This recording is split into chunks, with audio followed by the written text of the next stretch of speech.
Now to our new series, Prescription-Free Pain Relief. 1 in 5 Americans suffer from chronic pain. Many are now using CBD for relief. Google reports 6.5 million searches for information in just 1 month. And Becky Worley visited a CBD dispensary to take a closer look. Melissa McCarthy reportedly uses it on her feet. Gronk says it's changed his life. For the first time in more than a decade, I am pain-free.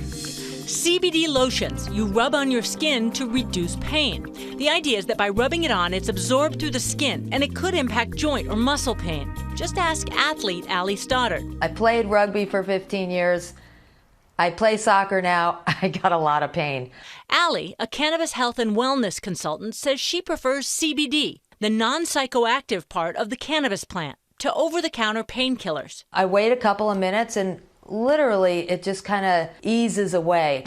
But amidst the endorsements and hype, what are you actually buying and where?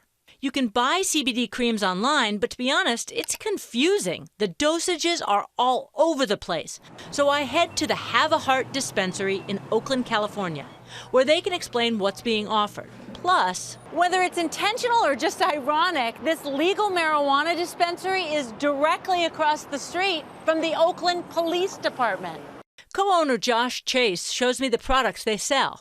We pretty much offer every single type of CBD that one could find in any form. What's really interesting to me is how few claims these products make. And that may be because the FDA forbids medical claims for products where rigorous studies haven't been done. It's really up to the consumers, up to the patients to educate themselves and make sure that the products that they're purchasing are of safe quality or from a reputable source. But keep in mind, if you do shop in a dispensary... Do you take credit cards? So we make sure that we do everything by the book, by the city and state's law, and everything is cash transactions. So if this is something you want to try, do your homework and bring cash. For Good Morning America, Becky Worley, Oakland, California.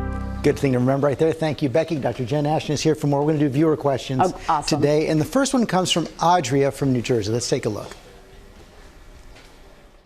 Hi, Dr. Ashton. I've heard a lot of people using CBD oil for things like stress, anxiety, muscle soreness, but I'm wondering, how does it actually work? Could they be making it up? Thanks. Great question. That is the great question. And right now, it's really about what we know and what we don't know. The bulk of the pain literature in peer-reviewed data comes out of Israel and Canada, but everyone is researching this. And I think it's based on this understanding, George, of this endocannabinoid system. And if you look at the wall, we have at least 2 receptors that are called cannabinoid receptors. One heavily concentrated in the brain, that's related to the perception of pain. CB2 receptors located all over the body. And the confusion here with respect to pain is that THC, which is the psychoactive component of cannabis, yes, it fits into that CB1 receptor, but CBD also fits in, does not give you a psychoactive effect. That is really important, but there is data that it can help. And that's why you see a lot of the products that say no THC. Exactly. Okay, we have another question coming in on Twitter. This is from Susan. She says, I've seen 300, 600, 1,200, and 2,000 milligram bottles.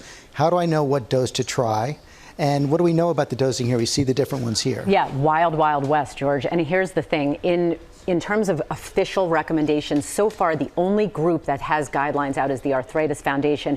Their recommendation is to start with as few milligrams as possible under the tongue twice a day. If you're not seeing an effect over days and weeks, increase it slowly. And if you're noticing any unwanted side effects, obviously stop and talk to your provider. The concept here is start low and go slow, and it's a lot of trial and error. It's not one size fits all. And this is not a viewer question, it's my question, I guess. Is there any concern about dependency? There's not as much dependency, but you always have to take into account risks when you talk about pharmacology. If you're getting a good effect, you have to be on the lookout of any unwanted negative effects. And right now, those risks are low. But as always, talk to your provider if you are using any of these products. Jen Ashton, thanks very much. Well, hey there, GMA fans. Robin Roberts here. Thanks for checking out our YouTube channel. Lots of great stuff here. So go on, click the subscribe button right over here to get more of awesome videos and content from GMA every day, anytime. We thank you for watching, and we'll see you in the morning on GMA.